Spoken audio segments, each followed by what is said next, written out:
नमस्कार। एनसीसीएसटी और ओएनजीसी के महिला किसान नया किसान कार्यक्रम से प्रेरित होकर विमला बेन ने अपनी मेहनत से जीवा अमृत जैसे ऑर्गेनिक खाद का उत्पादन शुरू किया है, जो मिट्टी को उपजाऊ और पर्यावरण को सुरक्षित बनाता है।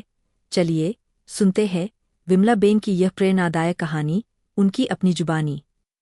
नमस्कार, मारू नाम महेशभाई जिंजाळा है। हूँ महिला खेडूत विकास प्रोजेक्ट अंतर्गत फील्ड असिस्टंट तरीके काम करूँ छूं। अमे हाल जूनी मांडरडी प्रोजेक्ट નું જે કામ છે ત્યાં આવેલા છે। ત્યાં વિમળાબેન ખીમજીભાઈ બાબરિયા નામના ખેડૂતે વર્મી વોશ યુનિટ તૈયાર કરેલ છે, જેના અંતર્ગત એ વર્મી વોશમાં પેલા છાણિયું ખાતર હોય છે, સૂકો કચરો હોય છે, ત્યારબાદ અળસિયા યુનિવર્સિટીમાંથી લાવી અને અળસિયા નાખેલા છે, તો અળસિયાનું ઉત્પાદન ઓટોમેટિક વધે છે અને એમાંથી જે લિક્વિડ તૈયાર થાય છે અને સતત ભેજ આપતો રહેવો પડે, એમાંથી જે લિક્વિડ તૈયાર થાય છે એ લિક્વિડ આ લોકો સરસ મજાનું પેકિંગ કરી અને માર્કેટમાં ખેડૂતોની જેને જરૂર હોય એના સુધી વેચે છે। તો આપણે વિમળાબેન પાસેથી જ આગળની માહિતી લેશું।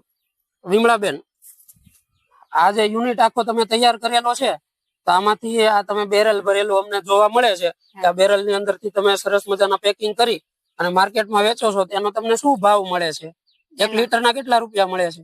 10 રૂપિયા લીટરના 100 રૂપિયાનું ડબલું વેચાય છે 10 લીટર। હા, બરાબર છે।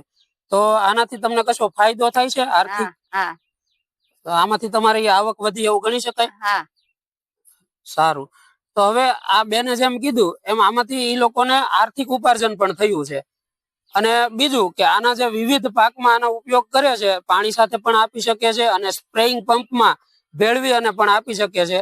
તો ઓર્ગેનિક પૂરેપૂરું છે એટલે અળસિયાનું ખાતર તો એનો કોઈ ગેરહાનિ થતી નથી અને પર્યાવરણનું એમાં રક્ષણ થાય છે। પર્યાવરણનું કઈ પ્રદૂષણ પણ વિશેષ થતું નથી અને જમીન પણ બગડતી નથી અને અળસિયા સતત વધતા જ જાય છે। એટલે પછી અંતે આમાંથી જે ભૂકો વધે છે, જે ઓર્ગેનિક ફોર્મ, આખું ઓર્ગેનિક મેન્યુર જેવું એક પ્રોડક્ટ તૈયાર થાય છે, તો એને તમે ખેતીમાં છાણિયા ખાતર સાથે મિક્સ કરી અને કોઈ પણ પાકમાં પણ આપી શકો છો। ધન્યવાદ।